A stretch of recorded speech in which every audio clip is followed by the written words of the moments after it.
हरे कृष्ण दोस्तों, आपका बहुत बहुत स्वागत है हमारे इस चैनल पर।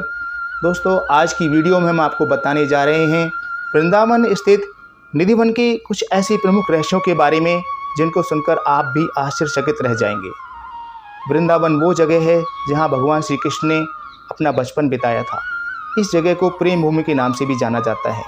एक और चीज़ जो लोगों को सबसे ज़्यादा आकर्षित करती है वो है यहाँ भगवान श्री कृष्ण और राधा के बीच बिताया गया वो खूबसूरत समय। वृंदावन में उनके प्यार को समर्पित कई मंदिर मौजूद हैं, लेकिन उनमें से एक रहस्यमय वन है जिसे निधिवन कहा जाता है। एक ऐसी जगह जिसके बारे में माना जाता है कि यहाँ श्री कृष्ण आज भी रासलीला रचाने आते हैं। चलिए आपको इस वीडियो के माध्यम से निधिवन के बारे में बताते हैं। क्यों है आज भी निधिवन आश्चर्य का विषय? जानने के लिए हमारे वीडियो पर अंत तक बने रहिए। वृंदावन में निधिवन नाम से एक जगह है जहाँ पर श्री कृष्ण का प्राचीन मंदिर है। इस मंदिर और वन के बारे में कई तरह की जनश्रुति प्रचलित हैं। कहते हैं कि यहाँ पर श्री कृष्ण रोज आते हैं और रात में रासलीला करने के बाद यहीं शयन करते हैं और सुबह होते ही चले जाते हैं। आइए जानते हैं इन आश्चर्य भरे रहस्यों के बारे में। निधिवन के मंदिर में शयन आरती के बाद सभी श्रद्धालुओं को बाहर निकालकर मंदिर और निधिवन क्षेत्र को करीब 7 तालों से बंद कर दिया जाता है। ताला बंद करने के पहले मंदिर के गर्भगृह में भगवान के लिए नीम की दातुन, पान का बीड़ा, लड्डू और श्रृंगार का सामान रख दिया जाता है। रात में यहाँ कोई नहीं आता है, लेकिन फिर भी आश्चर्य की बात यह है कि 7 तालों में बंद मंदिर को जब सुबह खोला जाता है तो पान चबाया हुआ, दातुन की हुई, लड्डू खाया हुआ और श्रृंगार का सामान बिखरा हुआ मिलता है। कहते हैं कि इस मंदिर के दरवाजे अपने आप ही खुलकर बंद हो जाते हैं, लेकिन यह किसी ने देखा नहीं। हालांकि लोग इस संबंध में अपने अनुभव जरूर बताते हैं। मान्यता अनुसार इस मंदिर में तानसेन के गुरु संत हरिदास ने अपने भजन से श्री राधा कृष्ण के युग्ल रूप को साक्षात प्रकट किया था। यहाँ कृष्ण और श्री राधा रानी विहार करने आते हैं। यहीं पर स्वामी जी की समाधि भी बनी है। रात को यहाँ पर कोई नहीं जाता है। कहते हैं कि जिसने भी यहाँ पर रात को रुककर इस रहस्य को जानने का प्रयास किया तो उसके साथ कुछ न कुछ अनहोनी हो ही जाती है और वो बेसुध या पागल हो जाता है, या 2 या 3 दिन बाद उसकी मृत्यु हो जाती है। शाम के बाद यह मंदिर बंद हो जाता है और यह भी कहा जाता है कि अगर यहाँ कोई छुपकर रासलीला देखता है तो वो अगले दिन बेसुध या पागल हो जाता है। रात में यहाँ कोई भी नहीं रुक सकता है। स्थानीय लोगों के अनुसार ऐसा बरसों से होता आ रहा है। कुछ लोग इसे अंधविश्वास मानते हैं और कुछ लोग इसे श्री कृष्ण जी का चमत्कार।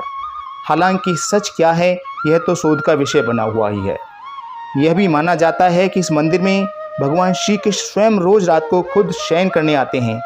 उनके सोने के लिए मंदिर के पुजारी रोज पलंग लगाते हैं और जिस पर साफ सुथरा गद्दा एवं बिस्तर के ऊपर चादर बिछाते हैं। पान का बीड़ा, लड्डू और दातुन के साथ ही श्रृंगार का सामान रखते हैं। लेकिन कहते हैं कि जब मंदिर खुलता है तो उस बिस्तर की हालत देखकर सभी अचंभित हो जाते हैं, क्योंकि उसे देखकर लगता है कि जैसे किसी ने यहाँ पर रात बिताई हो।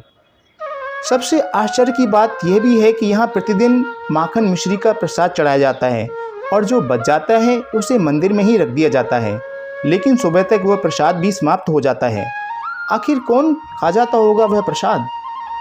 मान्यता है कि प्रतिदिन मंदिर के अंदर स्थित रंग महल में श्री कृष्ण राधा जी का पलंग लगा दिया जाता है और पूरा रंग महल सजा दिया जाता है तथा श्री राधा रानी जी का श्रृंगार सामान रख दिया जाता है। उसके बाद मंदिर के दरवाजे बंद कर दिए जाते हैं। जब प्रातः दरवाजे खुलते हैं तो सारा सामान अस्त व्यस्त मिलता है। मान्यता है कि रात्रि में श्री राधा कृष्ण जी आकर इस सामान का उपयोग करते हैं। कहते हैं कि यहाँ तुलसी के 2 पौधे एक साथ लगे हैं। रात के समय जब श्री राधा रानी और श्री कृष्ण जी रास रचाते हैं तो यही तुलसी के पौधे गोपियाँ बनकर उनके साथ रास में नाचते हैं। इन तुलसी का एक भी पत्ता यहाँ से कोई नहीं ले जा सकता है।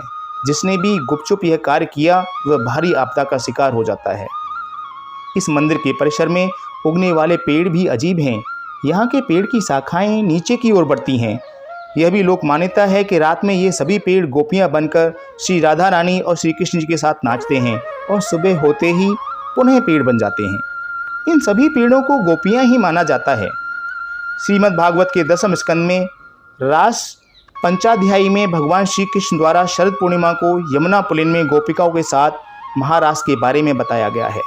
आज भी शरद पूनम पर निधिवन में होती है विशेष रासलीला, लेकिन कोई इसे देख नहीं सकता, बस महसूस कर सकते हैं। कहते हैं कि निधिवन के आलिंगनबद्ध पेड़ दरअसल यही रासरत गोपी कृष्ण हैं जो प्रातः होते ही पेड़ बन जाते हैं और रात्रि के नीरव में रास करने लगते हैं। तो दोस्तों, कैसी लगी आपको हमारी आज की ये जानकारी, हमें कमेंट कर ज़रूर बताएं। साथ ही लाइक शेयर करें और हमारे चैनल को सब्सक्राइब कर लें। जय श्री कृष्ण।